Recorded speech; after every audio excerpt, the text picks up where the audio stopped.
A gun bill is expected to move to the floor of the Senate today, minus one key proposal by President Obama to ban military-style semi-automatic weapons. Neil King is here with an update from Washington. Hi, Neil. Let's talk about exactly what the bill will include. Well, we're not really sure exactly what the bill will look like. And by the way, it has yet to get into committee, so it's certainly not coming onto the floor today. What we've been told is that this bill is going to be somewhat stripped down. It's going to have background checks, the push for universal background checks, for some new limits on the trafficking of guns across state lines. But what it distinctly won't have, we're told, is any of the so-called assault rifle ban language. And the idea that Harry Reid and other senior Democrats have is that the most contentious issues, particularly that provision, would be something that Dianne Feinstein of California or others would attempt to put onto the bill on the floor of the Senate and would be debated there. How long could it actually take then to reach the floor of the Senate? I think the thinking is it's going to take a few weeks, and that by early next month, a piece of legislation should come to the floor of the Senate. This basically reflects a sort of realism, I guess, on the Democratic side, that they don't want to come out with a kind of maximalist bill first off, but bring something out that they think could pass, and then see if others can convince the Senate to increase the size of the scope of the bill from there. Neil, the president will be speaking later today in Minnesota about his gun proposals. Why did he choose that state?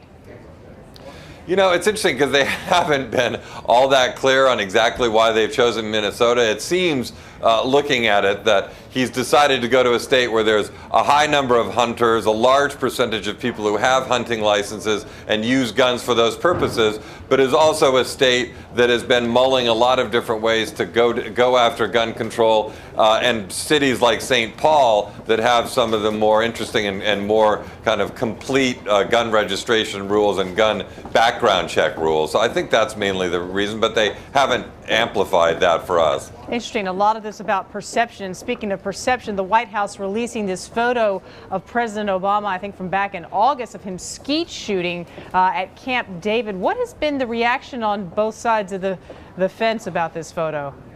You know, this is a classic thing. The president had said a week ago or so that, yeah, he goes skeet shooting all the time at Camp David, and that led this whole huge call. Well, if you do it all the time, show us some photographic evidence. So days and days went by. Then on Saturday, they released that photo. It immediately drew all kinds of jeers from gun folks on the other side saying, well, for one, it doesn't prove anything, and look at the way he's holding it, and he doesn't seem to be really shooting skeet, and this is a PR stunt anyway. And so I don't know whether it necessarily did them much good, but it gave everybody a lot more to talk about. What about the issue of background checks in regards to any new gun control legislation, Neil? I mean, I know there's been some back and forth about where the NRA's current chief has stood on this issue. Can you talk to us a little bit about that? Well, it's interesting. You know, Wayne LaPierre back in 1999 went before Congress and gave a very, very fulsome push, saying that the NRA was fully in support of every background check in every setting, including at gun shows, which is one of the main loopholes. And a big group of mayors during the Super Bowl actually put up an ad in certain markets raising that testimony.